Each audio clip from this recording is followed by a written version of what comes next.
So, another day's begun. Here comes Doc Gibbs starting down Main Street after taking care of that baby case.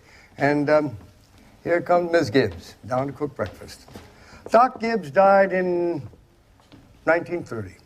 New hospitals named after him. Miss Gibbs died first, a long time ago, in fact.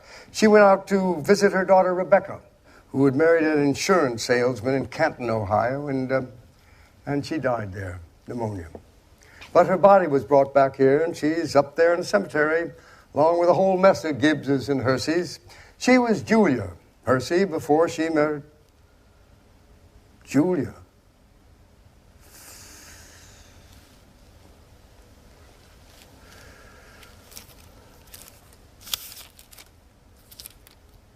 Yes, she was Julia. She was Julia Hersey before she married Doc Gibbs in the Congregational Church. In our town, we like to know the facts about everybody. Here's Mrs. Webb coming down to cook breakfast, and that's Doc Gibbs. Got the call to go to Polish Town 1:30 this morning. And here comes Joe Kroll delivering the papers.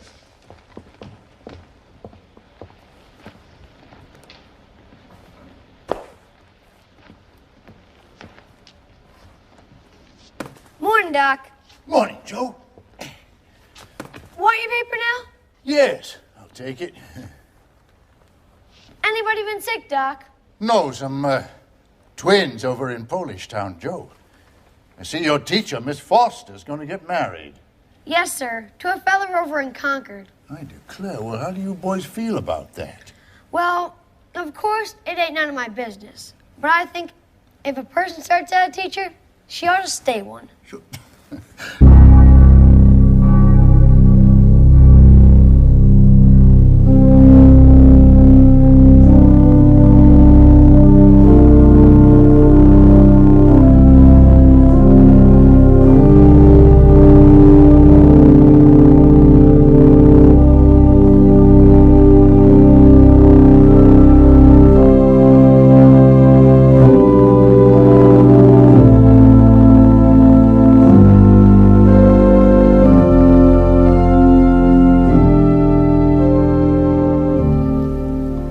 This time, 9 years gone by. Summer, 1913. Gradual changes in Grover's Corners. Horses are getting rare. Farmers are coming into town now in Fords. People are starting to lock their house doors at night. Ain't been no burglars around, but everybody's heard about them.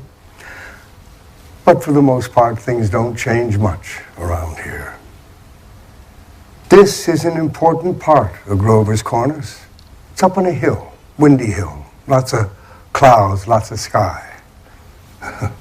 Lots of sun, moon, and stars, too.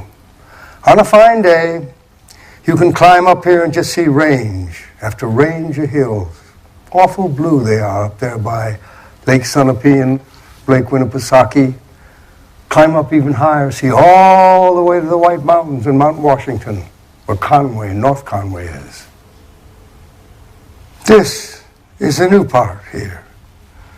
You all remember Mrs. Gibbs and Mr. Stimson, the organist at the Congregational Church, and Mrs. Soames, who enjoyed the wedding so much, and lots of others. There's Editor Webb's boy, Wallace.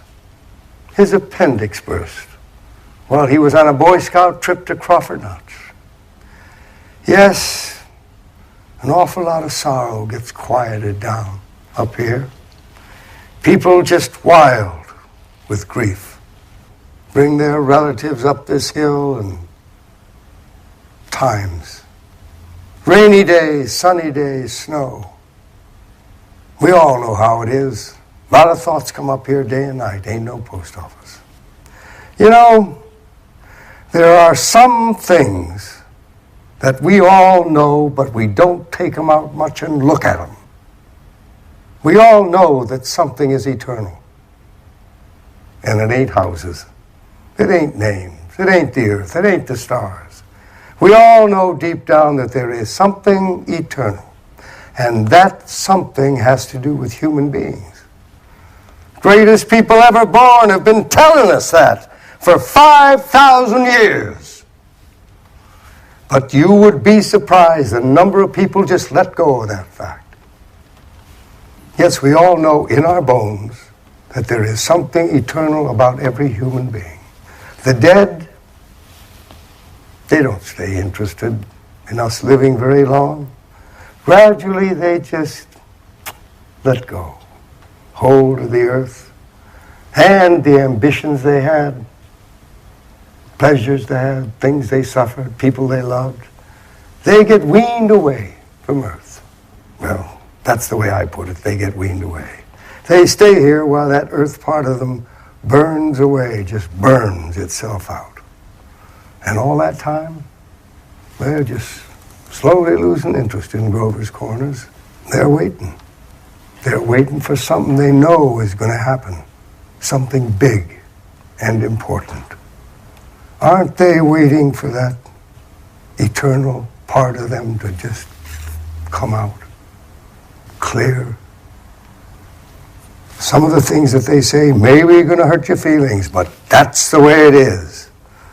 I mean, mother and daughter, husband and wife, enemy and enemy, money and miser. All those terribly important things, they just pale away up here. And what's left? What is left when the memory is gone? And your identity, Mrs. Smith. Fellowship of kindred minds is life to have above.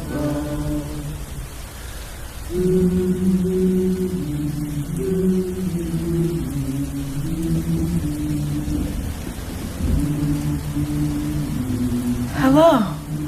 Hello, Emily. Hello, Miss Gibbs. Hello, Mother Gibbs. Emily.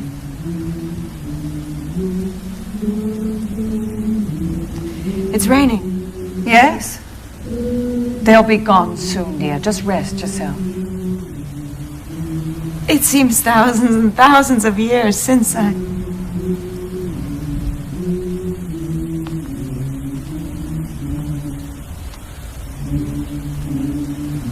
Papa remembered that was my favorite hymn.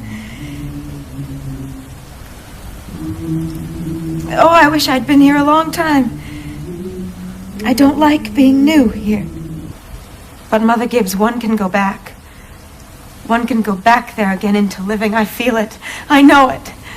Just then, for a moment, I was thinking about the farm. And for a minute, I was there, and my baby was on my lap, as plain as day. Yes, dear, of course you can. I can go back there and live all those days over again. Why not? All I can say, Emily, is don't. But it's true, isn't it? I can go and live back there again. Yes. Some have tried, but they soon come back here. Don't do it, Emily. Emily, don't. It's not what you think it'd be. But I won't live over a sad day. I'll choose a happy one. I'll choose the day I first knew that I loved George.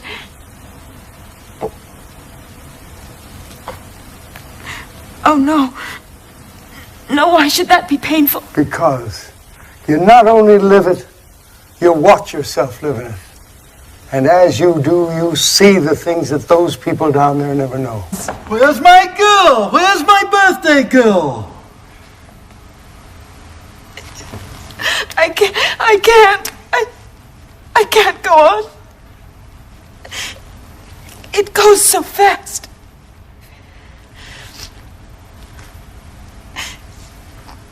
We don't have time to look at one another. I didn't realize. So, all that was going on, and we never noticed. Take me back. Up the hill. To my grave. But first, wait. One more look.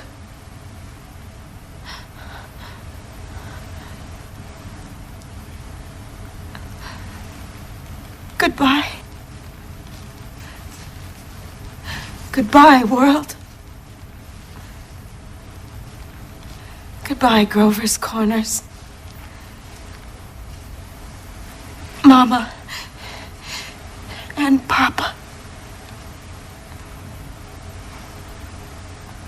Goodbye to clocks ticking and my butternut tree and Mama's sunflowers and food and coffee and new ironed dresses and hot baths and sleeping and waking up. Oh, Earth, you're too wonderful for anyone to realize you. Do any human beings ever realize life while they live it every minute? No. Saints and poets, maybe, they do some. I'm ready to go back.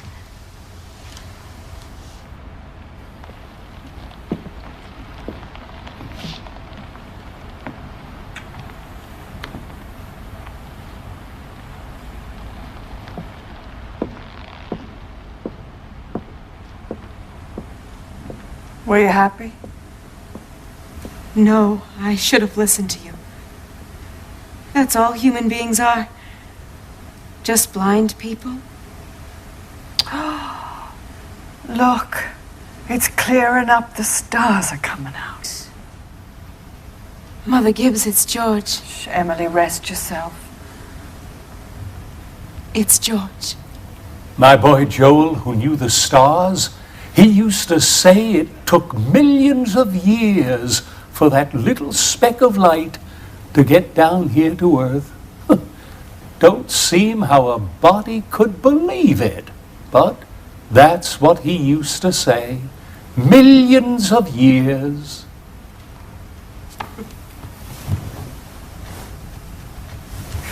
Goodness, that ain't no way to behave. He ought to be home.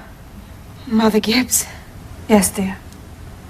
they don't understand, do they? No, dear. They don't understand.